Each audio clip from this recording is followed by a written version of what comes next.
Bonsoir à toutes et à tous, bienvenue chez Les Experts, votre rendez-vous juridique tous les mercredis soirs sur Télé Créole. Voilà, donc vous êtes avec nous sur ce plateau, vous pouvez donc nous appeler en direct, le téléphone sonne déjà au standard, je l'entends. Donc voilà, on vous répond en direct, vous nous appelez en tout anonymat. En échange, on vous demandera de ne pas citer ni de nom ni de marque. Également, donc il faudrait baisser le son de la télé quand vous nous appelez. Et puis je sais plus. Voilà, en tout cas, bienvenue à vous. Et puis, on va accueillir donc notre expert du jour, Maître Moutou Komora Poulet. Bonsoir. Comment allez-vous? Je vais bien, merci. Et vous? Eh bien, ça va, super. Mais écoutez, c'est le mois de juin, tout va bien, l'hiver commence. Oui. Commence à avoir un petit peu froid. Oui, on sort les vestes. On sort les vestes et parallèlement, c'est la période où il y a beaucoup de festivals, où il se passe beaucoup de choses dans les rues. Voilà, donc il y avait le Grand Boucan, le Sac il faut, le Tempo Festival, la Foire Brapanon, la fête des Goyaviers, tout ça. Et bientôt la fête de la musique. Bientôt la fête de la musique, entre autres. Voilà, donc beaucoup de fêtes dans la fraîcheur. Voilà, ne tombez pas malade surtout en ce moment. Allez, on va prendre notre premier appel du jour. Bonsoir. Oui, bonsoir tout le monde sur le plateau. Bonsoir. Bonsoir. Oui, moi c'est une question. Ma femme a un terrain. Oui. Et il n'y avait pas de droit de chemin dessus. D'accord. Tout le monde à droite, à gauche, en descendant, tout le monde est bâti. Oui. Et son terrain, elle, reste en zone agricole. Et la commune a fait un chemin sans nous demander dessus. D'accord. Ok. Alors je voulais savoir quoi il faut faire contre cette commune. D'accord. Alors. Ok, j'ai plus ou moins compris votre problème. Alors en fait, votre terrain, comme on dit, il est enclavé. C'est-à-dire que tout autour, il y a des constructions et il n'a pas d'accès à la voie publique. C'est bien ça? Oui. Et vos voisins, ils sont aussi dans la même situation? Non, les voisins, justement, ils ont bâti à droite, à gauche. Oui. Et la commune, bon, je vais dire pour le mot politique, si vous voulez bien, ils ont fait un chemin, ils ont mis un peu de bitume dessus. Et ils ont pas, en plus, ils n'ont pas mis dans le bord du voisin là-bas. Je fais un exemple. Par exemple, le terrain fait 25 mètres de long, de large. D'accord. Alors, ils n'ont pas fait au bout des 25 mètres. Ils ont fait après les 20 mètres. Il reste que 5 mètres encore perdus. Total, ça fait 500 mètres carrés perdus. D'accord. Ah ouais. Alors, qu'est-ce que je dois faire contre cette commune-là? Bon, alors, dans un premier temps, si votre terrain est enclavé, vous, c'est un terrain agricole, c'est bien ça? Oui, et voilà. Tout le monde est bâti à côté. Tout le monde avait le permis de construire. Et nous, on n'a pas le droit. Il n'y a que vous qui n'avez pas eu encore possibilité de faire déclasser votre parcelle. Voilà. Voilà. Alors, aujourd'hui, pour qu'une commune décide de vous prendre une partie de votre parcelle pour en faire un chemin ou toute autre chose, il faut d'abord qu'il y ait des discussions avec le propriétaire de cette parcelle. Est-ce qu'il y a eu quelque chose? Non, il n'y avait pas demandé rien à personne. D'accord. On n'est pas passé par une procédure d'expropriation, rien du tout. Rien. Ils ont fait ça pour gagner des voix. Voilà. Bon, ça n'est pas du tout normal. Il faut absolument que vous alliez voir en mairie, au service de l'urbanisme, le pourquoi du comment de ce chemin qui a été tracé un peu sans avoir véritablement de concertation entre vous et la mairie, d'une part. Ensuite, c'est la raison pour laquelle je vous posais la question de savoir est-ce que les terrains avoisinants, ils étaient eux-mêmes enclavés? Parce que si d'aventure les propriétaires qui vous entourent, ils ont aussi ce même problème et qu'eux, ils ont fait une procédure pour avoir un droit de passage, vous auriez quand même dû être informé. Et s'il y a un droit de passage, une servitude de passage, la plupart du temps, il y a une indemnité pour le propriétaire qui va subir ce droit de passage. Donc c'est pour ça il y a plusieurs possibilités. Donc aujourd'hui, moi, je n'ai pas suffisamment d'informations sur le dossier. Ce que je vous propose, c'est d'une part aller voir au niveau de la commune pour essayer d'avoir quelques explications. Et d'autre part, peut-être qu'il serait intéressant pour vous d'emmener votre dossier chez un avocat pour que lui puisse vous conseiller au mieux, et surtout en ayant vu les pièces du dossier, notamment votre titre de propriété. Est-ce qu'il y avait déjà un chemin d'exploitation sur votre parcelle, ou est-ce qu'il y avait sur les titres, s'il y a sur les titres de propriété des voisins une servitude de passage, etc. Donc là, il y a plusieurs problèmes. Et moi, je vous conseillerais plutôt que de vous donner une réponse assez approximative, que vous alliez voir un avocat avec votre dossier entre les mains. Parce que moi j'ai vu la commune, il ne paie pas le temps de m'y avoir. Il paie trop d'argent pour refaire le chemin à côté. Et ils n'ont pas le droit de passer. Dans tous les cas, si ils vous disent qu'aujourd'hui, le chemin le plus court pour aller jusqu'à la voie publique passe par votre parcelle, dans tous les cas, vous avez droit à une indemnisation, parce que votre parcelle, vous ne pourrez plus l'utiliser, et aussi votre parcelle va perdre de sa valeur. Donc c'est pour ça qu'il faut engager des négociations avec le maire de la commune, essayer d'avoir des explications précises. Voilà, monsieur. Merci à vous. On vous souhaite une très bonne soirée. On va prendre l'appel suivant. Allô, bonsoir. Allô, allô. Bonsoir. Allô. Allô, bonjour. Bonsoir, madame. Oui, bonsoir, c'est moi? Oui, c'est vous. Oui. Oui, excusez-moi. Je vous en prie. Excusez-moi. Vous êtes sur le plateau. Je voulais poser une question. Déjà, bonjour aux deux personnes sur le plateau et tout le monde qui font un très beau travail. Merci. Bonsoir et merci. Merci Je beaucoup. voulais savoir, mon père est mort depuis 2 ans. D'accord. Oui. Il a maison, terrain, il a plein de choses, quoi. Hein. Il a des biens, d'accord. Et je voudrais savoir si moi je pourrais aller habiter dans sa maison. D'accord. D'accord. Bon. Alors moi, j'aurais 2 questions à vous poser. Dans un premier temps, vous dites que votre père est décédé. Est-ce que votre mère, elle est toujours vivante? Oui, maman est toujours vivante, mais elle n'a pas été mariée du tout avec papa. D'accord. Et est-ce que vous avez d'autres frères et sœurs? Oh oui. En tout, nous sommes 4. Bon, on sent déjà la petite Ouais, on difficulté. sent. Hein. Bon, alors, Ok. d'une part, puisque votre père est décédé et que celui-ci avait un patrimoine, il est évident qu'il faut aujourd'hui que ce patrimoine soit partagé entre les héritiers, entre vos frères et sœurs et vous-même. Et pour cela, il faut aller voir un notaire pour ouvrir la succession. Oui, mais excusez-moi de vous déranger, De vous interrompre. de vous couper, madame, Oui. excusez-moi. Il n'y a pas de Oui. problème. J'ai l'impression que le notaire, il fait pas trop grand-chose, quoi. Ah bon?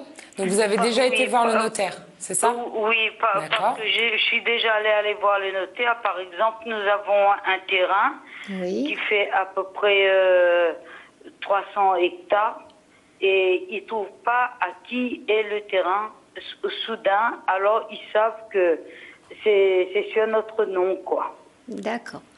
Bon, écoutez, Vous savez, je ne sais plus trop quoi faire et...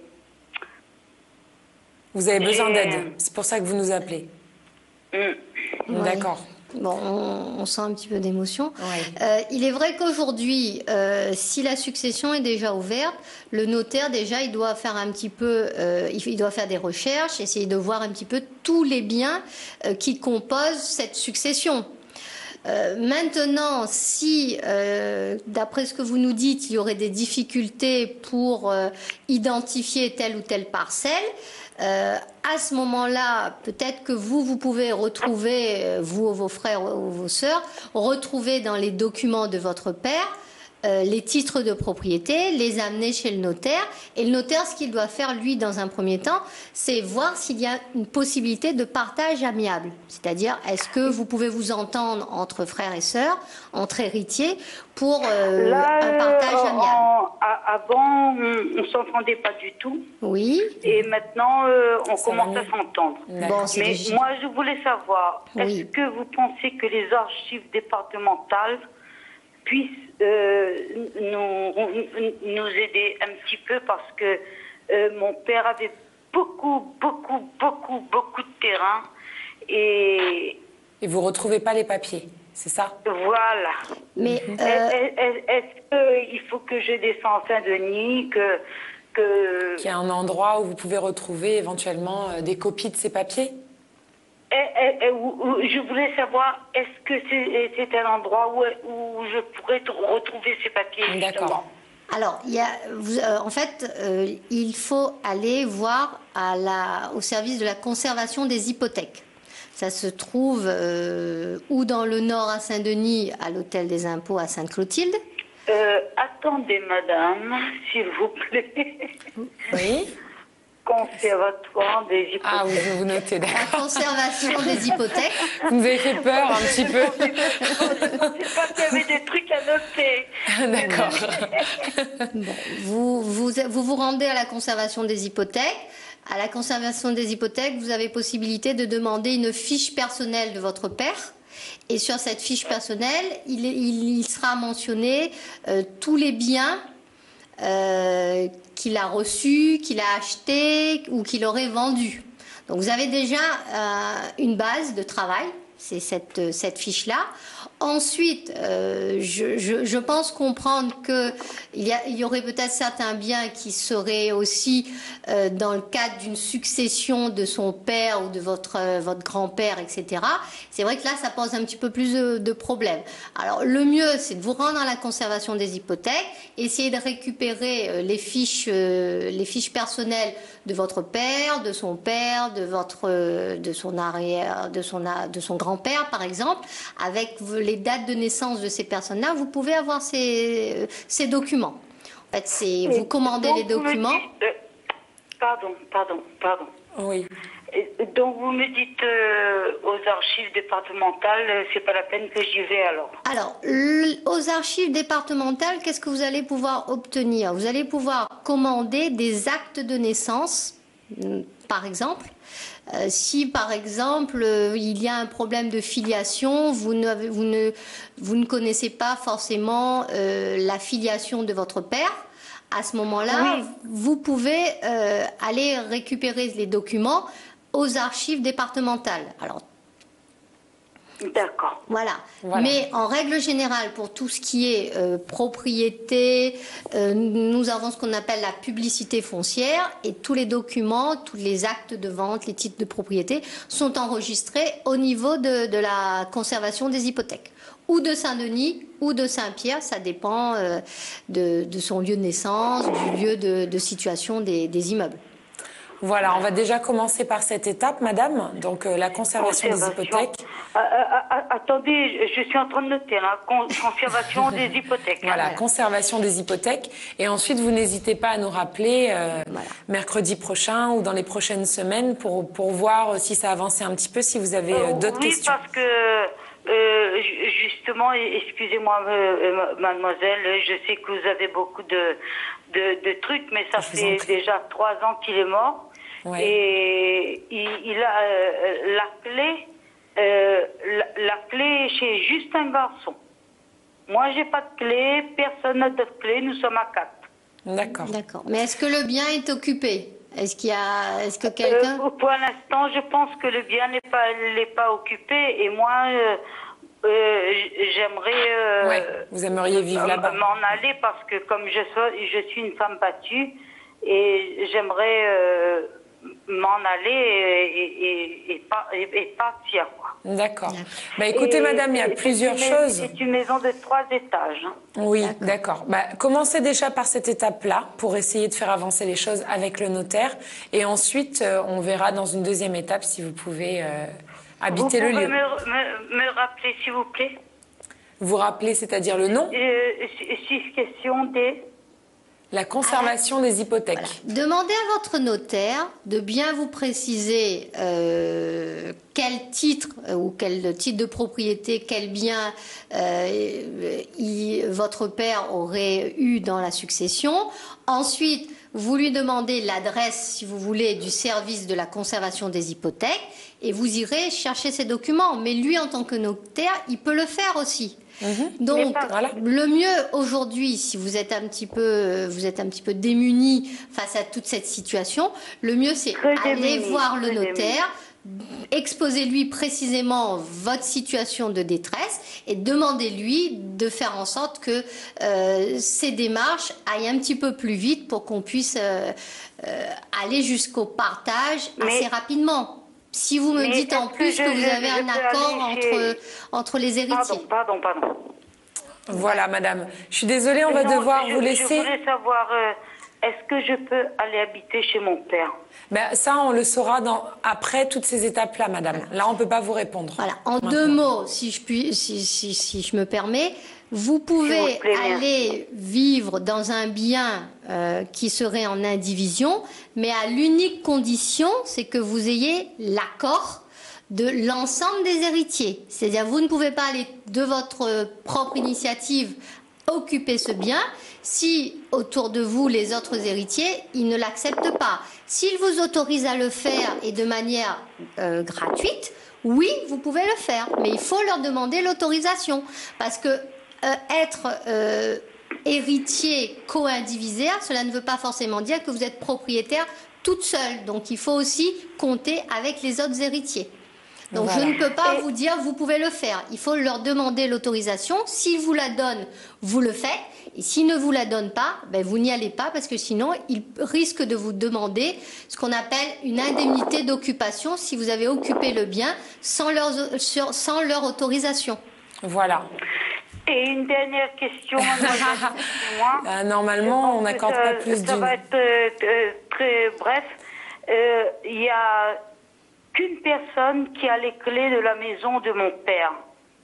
Oui. Qu'est-ce que moi je dois faire? Nous sommes à 4. Pour le moment, je veux dire, vous pouvez demander au notaire de récupérer cette clé, par exemple. Si vous ne voulez pas qu'il y ait qu'une seule personne à détenir ces clés-là. Mais en règle générale, s'il ne l'occupe pas la maison, ça ne pose pas de problème qu'il ait le jeu de clés. Vous pouvez lui demander de vous faire une copie, s'il accepte, c'est très bien. Mais aujourd'hui, ça n'est pas un obstacle à quoi que ce soit. Qu'il ait les clés, qu'il ne les utilise pas, il n'y a pas de problème. Bon, madame, on va vous laisser. Merci de votre appel. Bon courage à vous. Merci. De toute façon, c'est écrit dans le dictionnaire. Oui, d'accord. Ok, très bien. Eh ben, on vous souhaite une bonne soirée. Au revoir, madame. Écoutez, madame, je vous remercie beaucoup de ce que vous m'avez donné comme renseignement. Et je vous embrasse et je vous dis merci pour votre émission. Merci, madame. Merci. Bonsoir. C'est gentil, merci. 0262 566 566, on est sur les experts. Depuis tout à l'heure, je n'avais pas dit le numéro, je me disais j'ai oublié quelque chose, je ne savais plus quoi. Voilà, donc vous pouvez nous appeler, on répond à vos questions en direct. On va prendre l'appel suivant. Allô, bonsoir. Allô, oui, bonsoir. Bonsoir monsieur, bonsoir. Bienvenue. C'est pour un renseignement, s'il vous plaît. Oui, on vous écoute. Voilà, j'ai vendu une voiture à quelqu'un en 2013. D'accord. Oui. Et la personne n'a pas fait le transfert de carte grise. Ah, d'accord. Ok. Oui. Et entre-temps, il a vendu la voiture à une autre personne. Bah, comment il a fait? C'est bizarre. Voilà, c'est possible. C'est possible. C'est possible. D'accord. Voilà. Et en plus que ça, là, c'est la personne qui vient me voir pour dire que c'est moi qui va faire la carte grise. D'accord. Voilà, il me dit si il roule avec la voiture, c'est moi qui serai ennuyé. Alors je veux poser la question pour voir si je peux faire un autre certificat de vente, parce que j'ai déposé le certificat de vente à la sous-préfecture. Oui. Donc quand le papier était rempli. D'accord. Je lui ai dit je vais pas faire ça, sinon je vais vendre une voiture pas 2 fois. Bah oui. Voilà, c'est pour ça que je pose la question. Parce que là, je suis un peu inquiet. Bah oui, sinon vous touchez 2 fois l'argent. Hein. Non, mais ça ne va pas avec. Ça va pas avec. Hein. Bon, on va répondre à votre question, monsieur. Bon, alors, si j'ai bien compris, vous avez vendu une voiture. Au moment de la vente, vous lui avez quand même fait signer, vous avez signé ce qu'on appelle un acte de cession de véhicule. Voilà. Oui. Ça a été fait. Oui, voilà, tous les deux signés, oui. Voilà, vous avez signé, vous avez gardé une copie. Voilà. Et votre acquéreur, il n'a pas fait les démarches pour faire le changement de carte grise. Voilà. Et sur la carte grise, à l'époque, vous n'aviez pas rayé en Voilà, j'ai dit vendu. Et voilà, j'ai mis vendu. Voilà. Vous avez mis vendu à telle date et vous avez signé. Oui, voilà. Voilà. Donc là, vous avez transmis à la sous-préfecture la copie du document issu de la première vente. Voilà. Voilà. Donc à ce moment-là, il n'y a pas de difficulté particulière. Vous, en tant que vendeur, vous avez fait tout ce qu'il y avait à faire. Voilà. Voilà. L'autre, votre acquéreur a lui-même revendu ses véhicules. Voilà, oui. Voilà. Et sur le cadre, il y a encore mon nom dessus, il me dit. Voilà, d'accord. Et c'est maintenant le nouvel acquéreur qui s'est rapproché de vous. Voilà, pour que je fasse une autre déclaration de cession de véhicule. Parce que lui, aujourd'hui, puisque la carte grise est encore à votre nom et que son acte de cession porte le nom de quelqu'un d'autre, il ne peut pas le faire. Voilà, c'est bien ça. Ouais. Il ne peut pas faire une nouvelle carte grise. C'est ça la difficulté. Aujourd'hui, ce que vous pouvez faire précisément, vous vous êtes renseigné au niveau de la sous-préfecture ?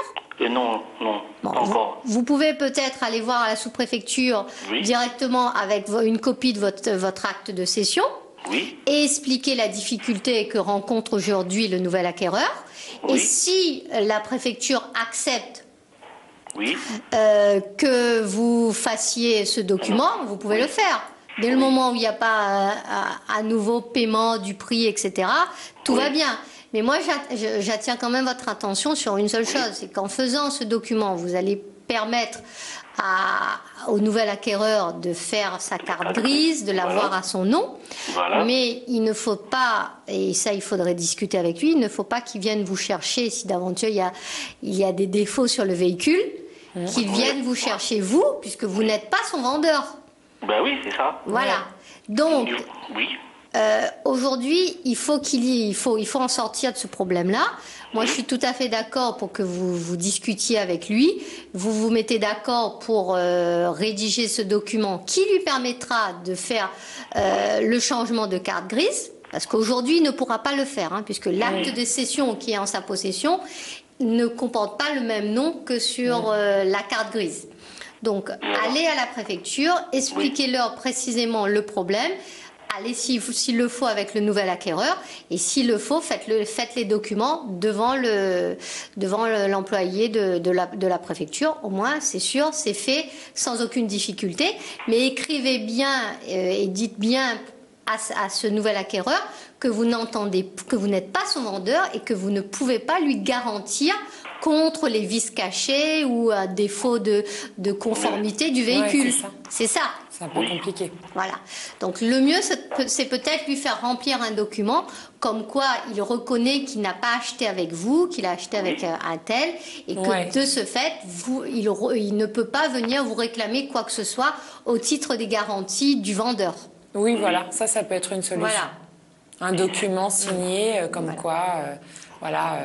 Parce que là, vous allez l'aider à faire sa carte grise, parce qu'aujourd'hui, il ne pourra pas le faire, mais il ne faut pas qu'en contrepartie, il vienne vous chercher des problèmes s'il a lui-même s'il constate des défauts sur le véhicule. Et si je ne fais pas, si je ne signe pas le prochain le problème, c'est que si vous ne signez pas, ce qui va se passer, c'est que lui va continuer à rouler avec une carte grise qui sera à votre nom. Et imaginons que ce véhicule soit responsable d'un accident, etc. Et ben, il n'y aura que votre nom sur la carte grise et non pas le sien. Donc ça peut-être être problématique pour vous.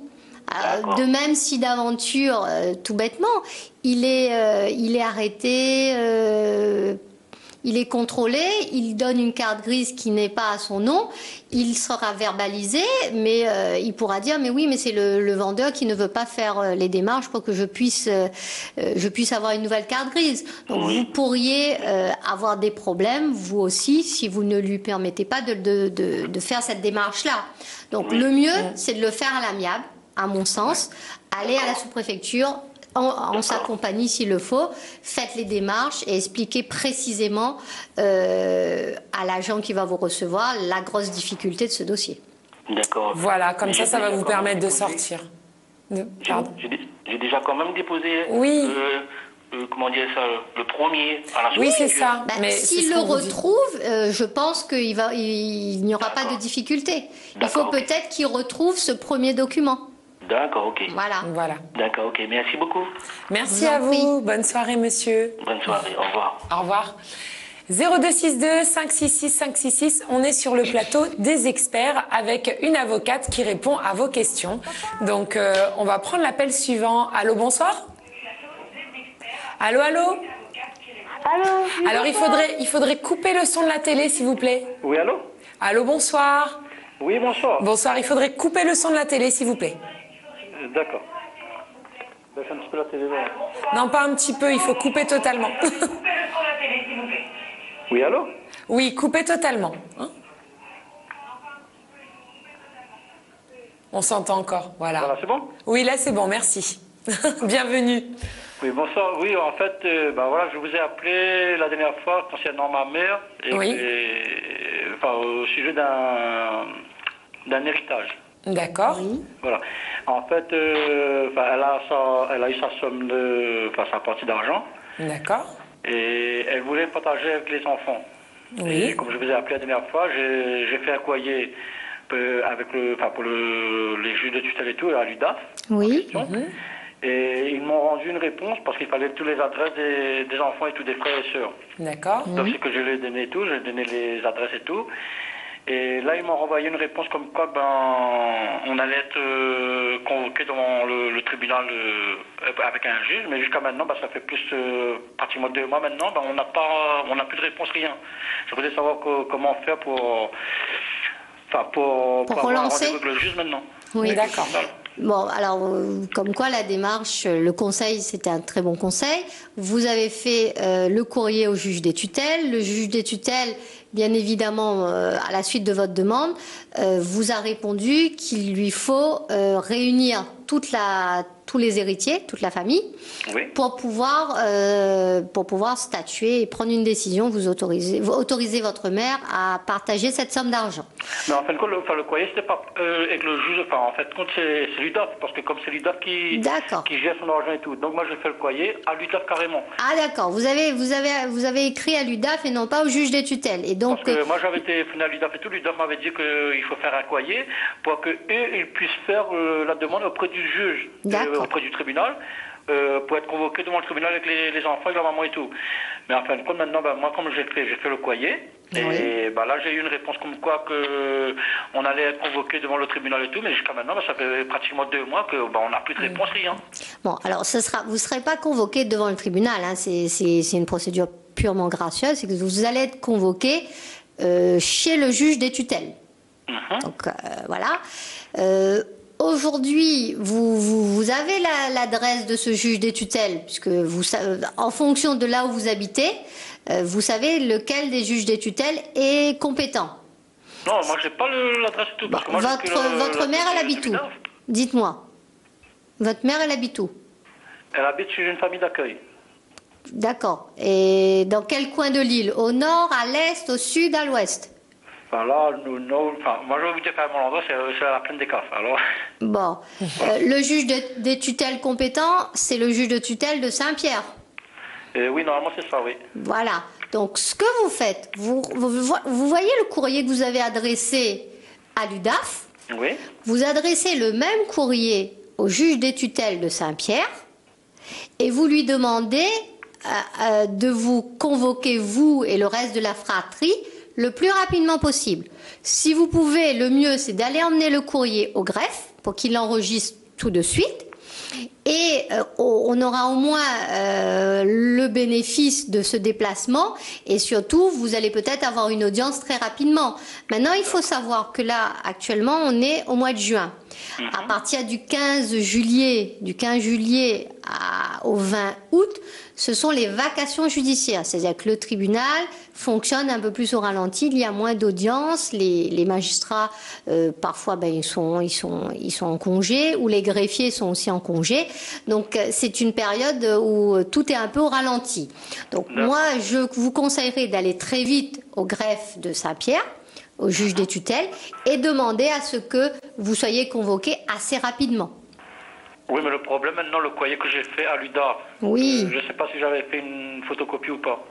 Je refasse un courrier, mais je ne sais plus trop exactement ce que j'ai écrit sur le courrier. Vous reprenez un petit peu les mêmes termes en disant, bon voilà, que votre mère a décidé de partager une somme d'argent entre tous ses enfants et que le fait qu'elle soit ou sous tutelle ou sous curatelle, il faut l'autorisation du juge. Donc vous demandez à ce que le juge des tutelles vous reçoive assez rapidement pour étudier cette demande, tout simplement.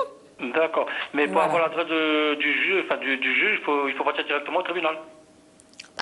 Vous regardez dans les pages jaunes, ou dans l'annuaire, ou si vous avez une maison de justice au plus près de votre domicile, allez leur demander cette adresse-là, il n'y a pas de difficulté.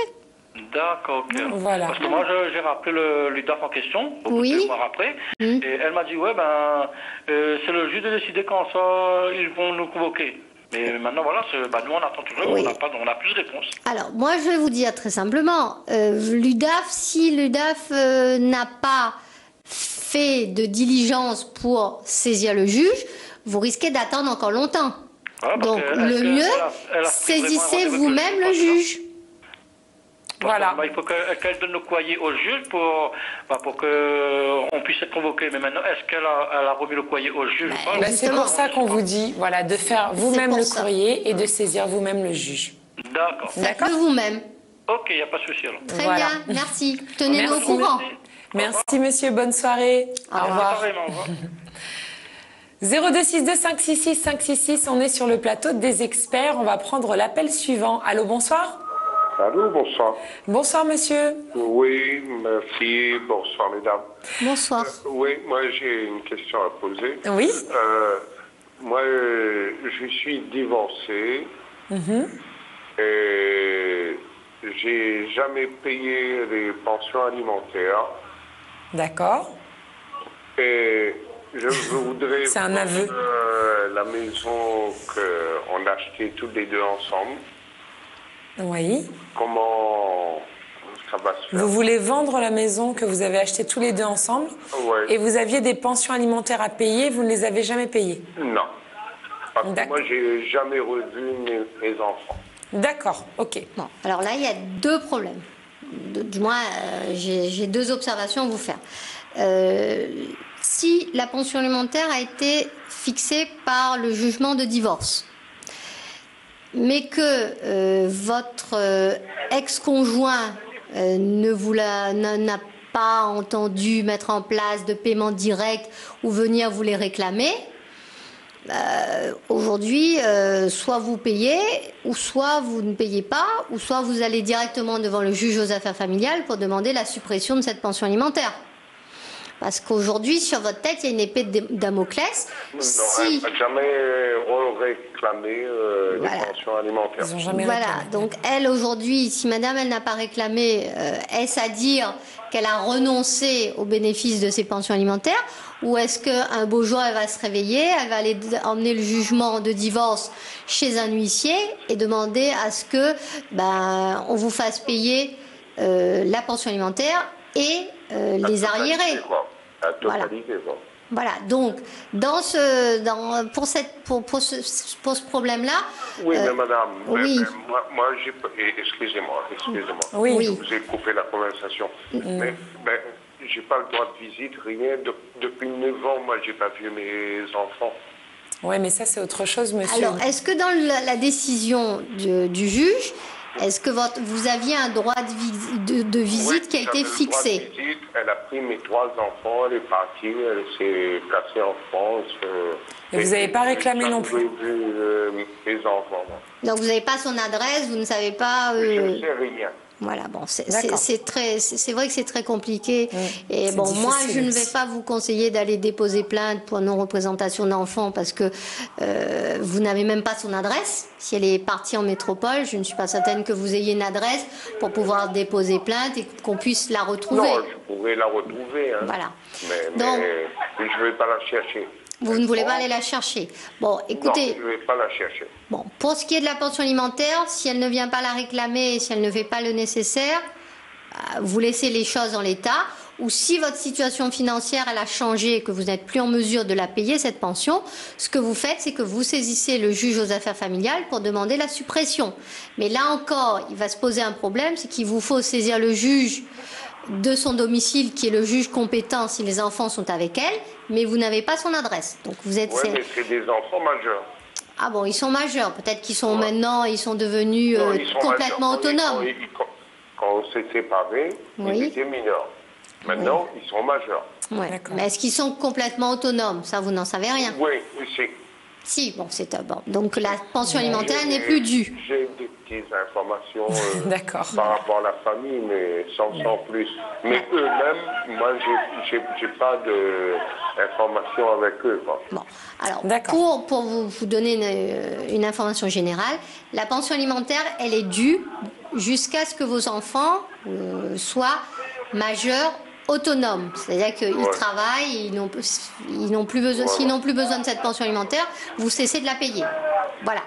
S'agissant maintenant du bien que vous aviez en commun avec votre ex-épouse, il faut liquider la communauté. Si vous étiez marié sous le régime de la communauté, ce bien étant un bien commun, il faut régler le sort du bien. 9 ans, vous avez déjà trop attendu, à mon sens.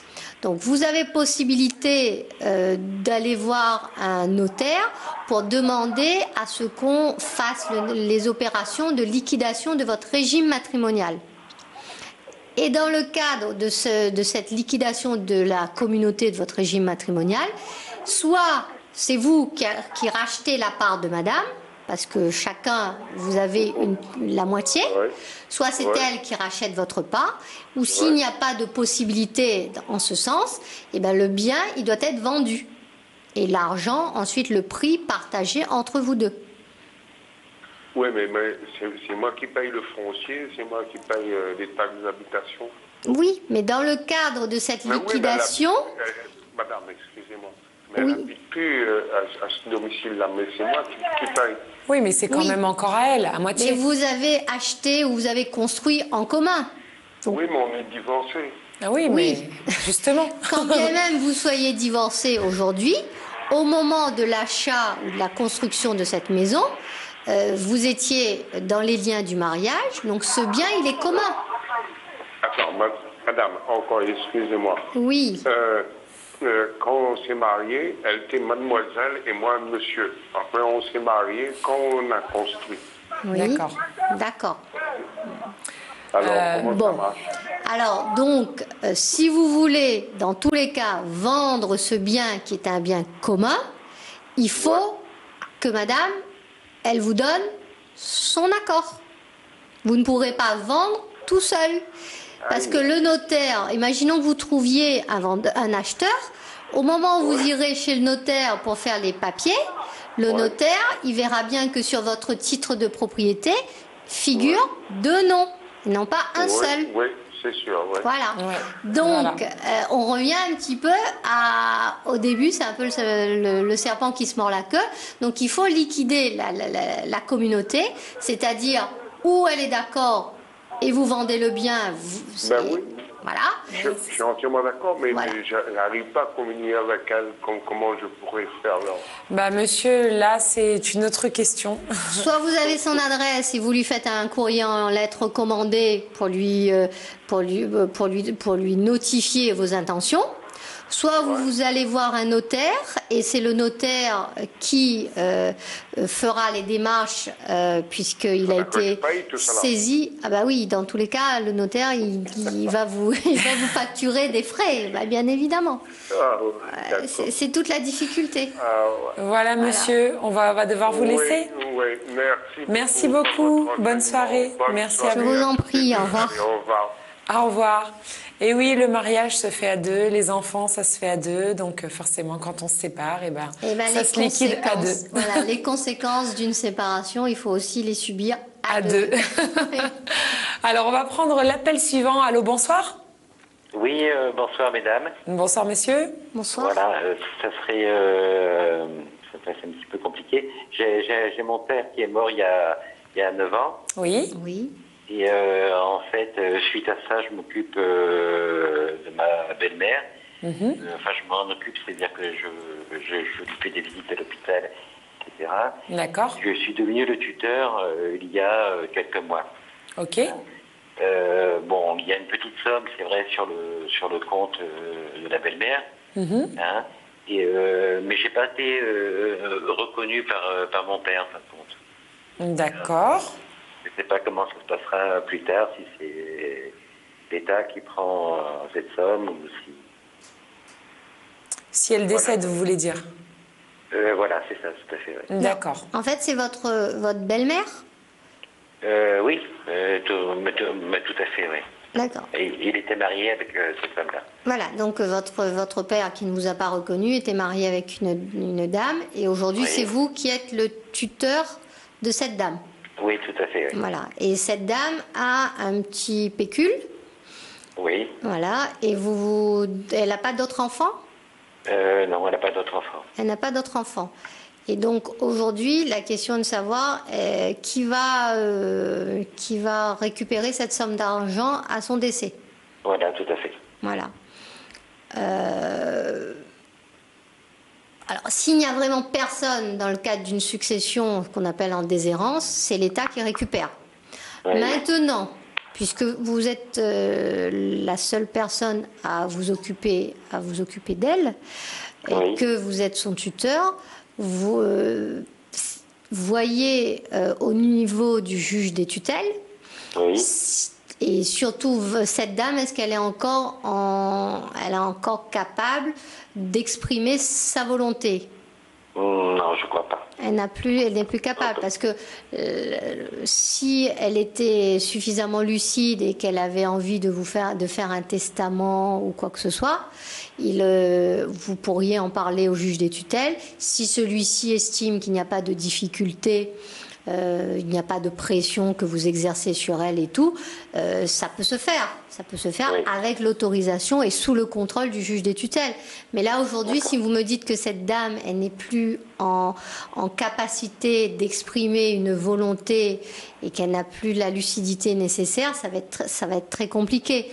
Donc là, moi, je vous dirais, s'il n'y a véritablement personne pour hériter, les fonds iront à l'État. D'accord. Malheureusement. Donc il n'y a que le juge des tutelles. Voilà. Comme vous êtes son tuteur, il faut, bon, vous avez un rapport qui est assez direct avec le juge de tutelle, parce qu'en tant que tuteur, vous devez chaque année présenter les comptes de la tutelle au juge des tutelles.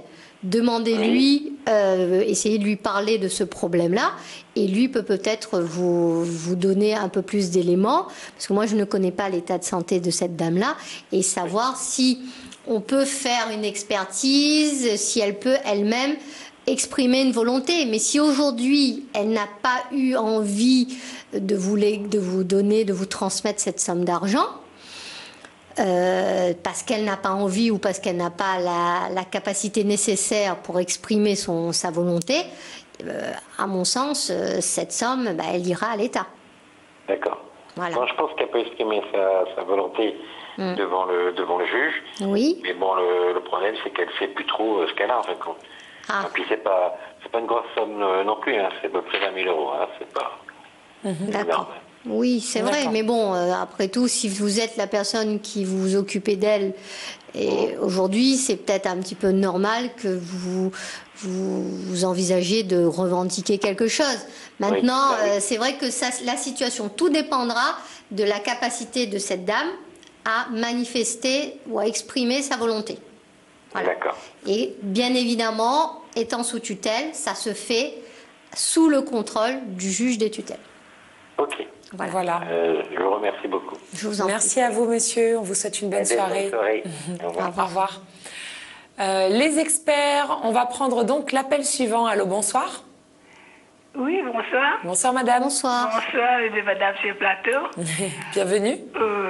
Oui, je pose la question aussi. Ça fait un petit peu longtemps, depuis en 2008. Oui. Mon mari est décédé. D'accord. Oui. Comme vous avez 3 enfants avec lui. Oui.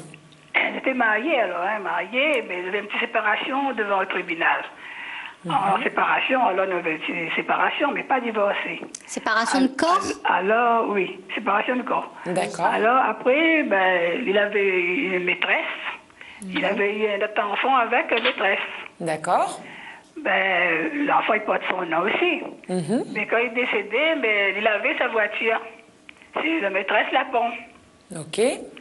Moi, je savais que je me mariée encore, comme de vous dire, moi, je suis toujours mariée. Je suis partie aux gendarmeries. Les gendarmeries, de moi, ben, aller voir la maison de justice.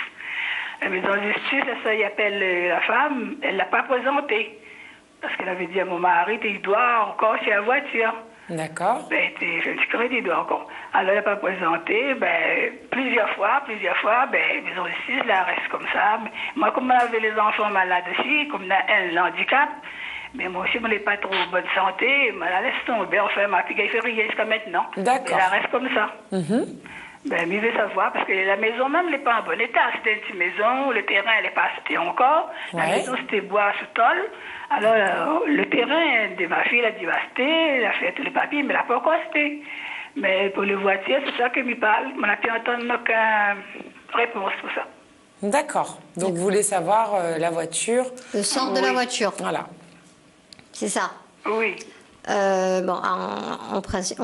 Si elle avait le droit de prendre, comme elle avait un enfant, l'enfant était plus petit. Mais la mienne était plus grand. Mais elle, il dit devant la maison de justice à la fois, quand on avait une séparation, il dit, bon oui, il a dit, parce que comme mon mari est décédé, par contre, c'est nous-mêmes la aide payée. Mon mari n'était pas jamais dans la mutuelle aussi. C'est nous la paye le mutuelle, tout ça. D'accord. Donc vous avez payé les frais d'obsèques de votre mari. Oui, voilà. Mais lui, il avait la procuration, de passer la banque partout, il n'avait aucun centime, et puis rien. D'accord. Okay. Bon, alors, comme vous me dites, vous êtes mariés, vous étiez séparés, c'est-à-dire qu'il y a un jugement de séparation de corps. Oui, séparation. D'accord. Alors, en principe, la séparation de corps... une séparation de corps entraîne de facto une séparation des biens. Oui. Donc, si cette voiture a été achetée après la séparation de corps, cette voiture ne peut appartenir qu'à monsieur. Oui. Voilà. Donc, la voiture lui appartient. Maintenant, il a des héritiers. Est-ce que la voiture avait une valeur importante? Allô? Madame? Oui. Est-ce que la voiture avait une valeur importante? Ben oui, bien sûr, elle avait une valeur importante, oui. D'accord. Et donc cette dame, donc la compagne de votre mari, elle a gardé cette voiture, mais elle a continué à payer les crédits. Le crédit concernant la voiture, c'est ça? Ah, mais non, ça, je ne crois ça, pas vous ne savez pas. Payer. Non, ça, je ne connais pas après, parce que la maison de justice, comme nous a présenté, elle a dit non, elle n'était pas payée encore, ma partie voir, c'est le notaire aussi, non. D'accord.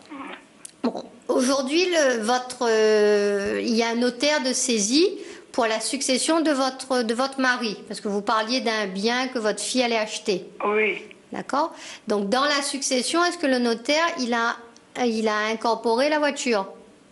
Si, quand après le décès de mon mari, nous a parti, il a ouvert le dossier, tout cela, ben, elle a écrit dans tout cela la voiture, elle a dit nous si nous allons bien, on va partager tout cela, il sera pour les enfants. Mais comme elle n'avait pas trop de choses, ben, et maison de justice a dit nous, la voiture, s'il doit encore, va payer, et s'il déjà payé alors. Va partager, va payer les crédits, mon mari, il doit, et le reste va partager, comme pour mes 3 enfants, et comme mon mari naît aussi avec la maîtresse là, l'enfant aussi, il aura son part. Oui, il aura sa part. Donc aujourd'hui, en termes d'héritiers, il n'y a pas 3, mais il y a 4 héritiers. Oui, compte 4 alors, oui. Voilà. Donc le plus simple, si aujourd'hui les démarches amiables que vous aviez engagées auprès de la maison de justice, elles n'ont pas abouti concernant cette voiture, il faut vous rapprocher du notaire, lui demander bien évidemment de contacter la compagne de votre mari, et à ce moment-là de savoir qu'en est-il de cette voiture. Est-ce que cette voiture, elle est toujours d'actualité? Est-ce qu'elle a été vendue? Si elle a été vendue, il faut incorporer la valeur de la voiture dans la succession, puisque la valeur en argent sera partagée entre les héritiers. Oui, oui. Voilà, donc là, le plus simple, c'est de retourner voir le notaire. Oui. Et si véritablement, il semblerait que la compagne, elle a vendu la voiture, elle a gardé l'argent à son profit, à ce moment-là, il faut engager une procédure. Et là, il faudrait aller voir un avocat. Oui, d'accord. Dans un premier temps, vous faites le nécessaire auprès du notaire pour vous renseigner sur la voiture. Est-ce qu'elle existe toujours? Est-ce qu'elle a été vendue? Est-ce que la somme d'argent a été rapportée à l'étude? Oui. Si ça n'est pas le cas et que c'est la compagne qui a gardé cet argent, oui. À ce moment-là, il faut voir avec vos enfants, parce que ce sont vos enfants les héritiers de leur père, oui, oui. S'ils veulent engager une procédure à l'encontre de la compagne, oui. Pour récupérer la somme d'argent issue de la vente. Ah oui, c'est voilà. Comme ça même le conciliateur avait dit à moi, voilà. Il avait donné à moi un certificat, il a dit à moi garder le certificat, comme il reconnu que moi l'année, la femme ne l'a jamais présenté. Voilà, donc elle ne veut pas de cette procédure amiable. Elle n'a pas entendu donner suite. Vous en prenez acte. Mais vous retournez voir le notaire dans un premier temps. Et si, franchement, il n'y a pas de trace de cet argent ou quoi que ce soit, vous allez voir un avocat. Ou du moins, vos enfants iront voir un avocat. Oui, oui, c'est pour les enfants même plutôt. Tout à fait. Oui. Voilà. D'accord, oui, merci beaucoup, madame. Je vous en prie. Au revoir. Voilà, madame. Au revoir. Au revoir, bonne soirée. Bonne soirée à vous aussi. Les experts, on va prendre donc l'appel suivant. Allô, bonsoir. Allez, bonsoir. Allô? Oui, allô, bonsoir. Bonsoir, madame, bonsoir. Bienvenue. Merci. J'ai 2 questions à poser. Normalement, c'est une question. Ah, c'est une question. Mais je suis privilégiée ce soir. J'ai posé 2 questions. 2 questions sur le plateau. Chacun ah bon? Allez, voilà. Je suis veuve. Oui. Voilà, je suis veuve. On s'est mariés quand elle était malade. D'accord. On s'est mariés parce qu'il y avait un cancer. On se marie parce que j'ai pu toucher sa retraite. D'accord. J'ai 55 ans. Ok. J'ai 55 ans le mois dernier. Qu'est-ce que j'ai droit? Vous avez droit, si votre mari travaillait, vous avez droit à une pension de reversion. Ah. Il faut aller vous renseigner au niveau de la caisse de sécurité sociale. Si vous avez plus de 50 ans, vous avez droit à la pension de reversion. Ah, mais la Sécu ne fait pas directement, c'est moi qui dois aller vers la Sécu alors. Ah oui. Ils vont pas venir vous chercher. Ah, d'accord. Voilà. Donc c'est moi qui dois... mais normalement, est-ce que j'ai droit? Oui. Si vous avez été marié avant son décès, oui. Mais est-ce qu'il y a un nombre d'années marié? Non, il n'y a pas de nombre d'années. Il y a le fait que monsieur y travaillait. Oui. Et à ce moment-là, vous avez droit, dès le moment où vous êtes marié avant son décès, bien évidemment. Oui. D'ailleurs, on ne peut pas faire le contraire. On ne peut pas se marier après le décès. Je fatigue, mais non. Voilà. Si vous êtes marié, vous, en tant que veuve, vous avez droit à une pension de reversion, mais c'est à vous d'aller en faire la demande au niveau de la caisse. Ah, d'accord. Voilà. Et la deuxième question? Ouais. Rapidement. Oui, rapidement, la deuxième question. Étant belle-fille, si ma belle-mère vend tout, j'ai rien droit. Vous êtes allé trop vite là, du coup j'ai pas tout compris. Étant belle-fille, oui. Ma belle-mère, si elle vend sa villa, sa maison, ce qu'elle a là, j'ai rien droit moi. Vous avez... Donc la maman de votre mari décédé, voilà. Si elle vend tout, si elle vend, est-ce que vous avez droit puisque votre mari il est décédé, vous n'avez pas d'enfant avec vous n'aviez pas d'enfant avec le mari? Non. Écoute, mais pas avec lui. J'ai un enfant, mais qui ne porte pas son nom. D'accord. Bon. Sur les biens qui appartiennent à votre belle-mère, vous ne pouvez rien revendiquer. Voilà. Maintenant, est-ce qu'elle a d'autres enfants? Oui. D'accord. Les autres enfants, ils sont bien vivants. Parce que bon, c'est vrai, je réfléchis un petit peu à haute voix, c'est vrai que vous avez le statut de conjoint survivant. D'accord ? Conjoint survivant, mais le conjoint survivant, il ne peut récupérer un tiers des biens en pleine propriété ou la totalité en usufruit, mais des biens qui sont dans le patrimoine de la personne qui décède. Or, aujourd'hui, votre belle-mère, au moment où votre mari est mort, où la succession a pu être ouverte, votre belle-mère, elle n'avait pas vendu ses biens, donc elle n'a pas encore vendu ses biens, ou elle n'est pas morte pour que vous puissiez bénéficier de sa succession. Donc aujourd'hui, moi je vous dirais, vous n'avez droit à rien. À rien, voilà. Voilà. Mais je peux bien évidemment me tromper. Le mieux, renseignez-vous auprès d'un notaire. Voilà. Mais bon, je suis quand même assez sûre de moi. Il avait une fille qui portait son nom. Ah, d'accord. Elle a le droit quand même à quelque chose. Ah oui, bien sûr. Oui, bien sûr. Elle est héritière de votre mari.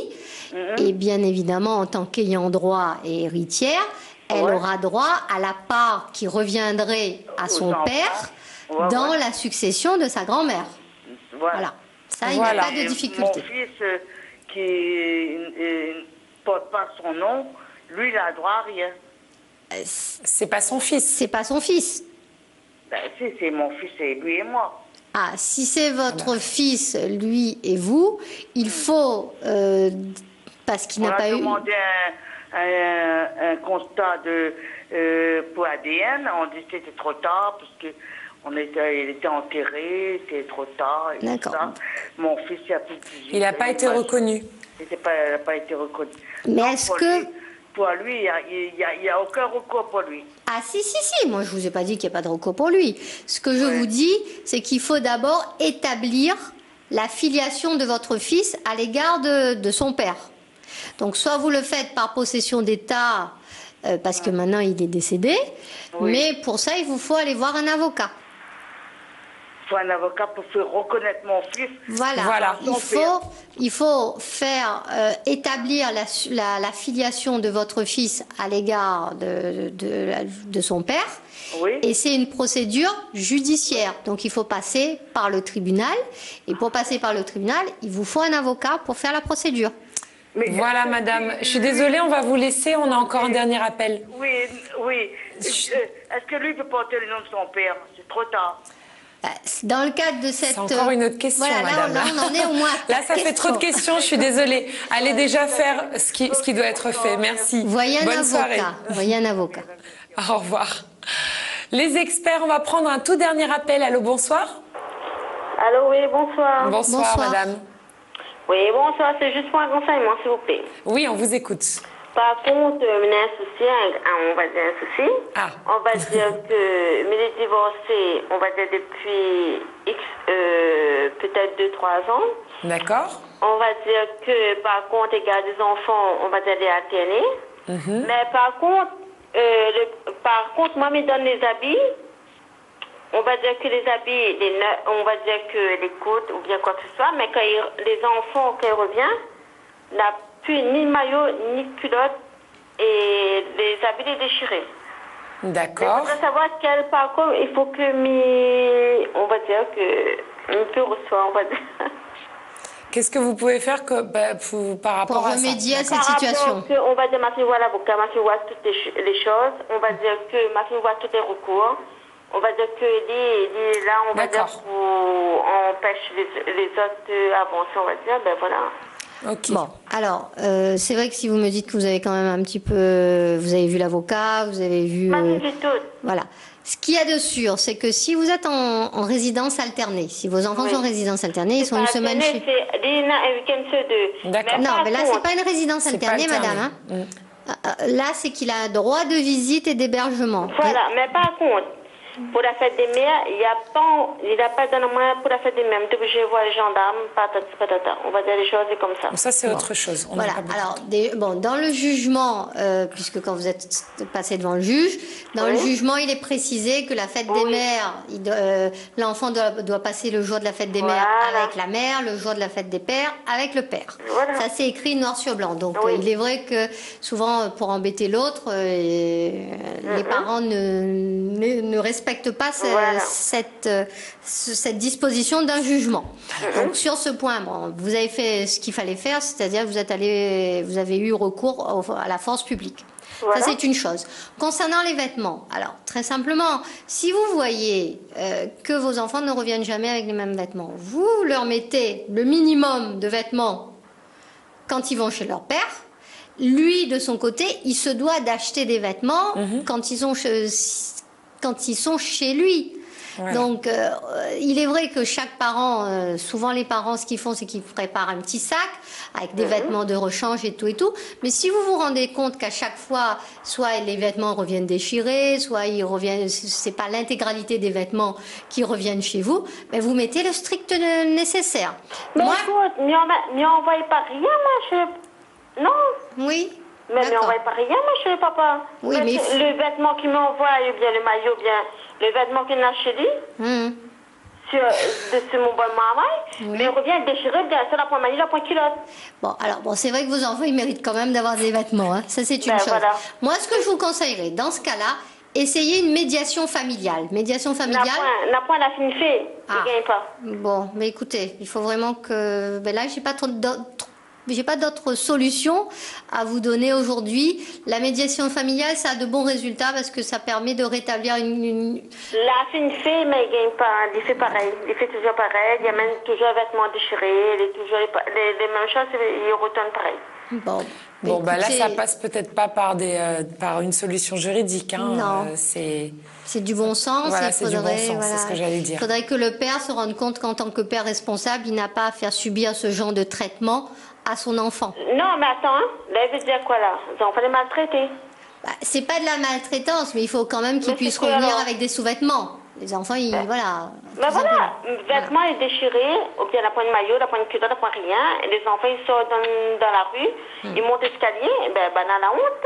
Bon, mais dans ce cas, voyez votre avocat et ressaisissez le juge aux affaires familiales pour qu'on statue à nouveau sur le droit de visite du père. Voilà ce que je pourrais vous conseiller. En signalant cette problématique. Voilà. Merci, madame. Allez, au revoir. Allez, on vous souhaite une bonne soirée. Au revoir. Merci à vous d'avoir suivi cette émission. N'hésitez pas à nous rappeler dès mercredi prochain, 19h50. Merci, maître Moutou Komora Poulet. Et on vous souhaite une très bonne soirée, une bonne semaine sur Télécréole.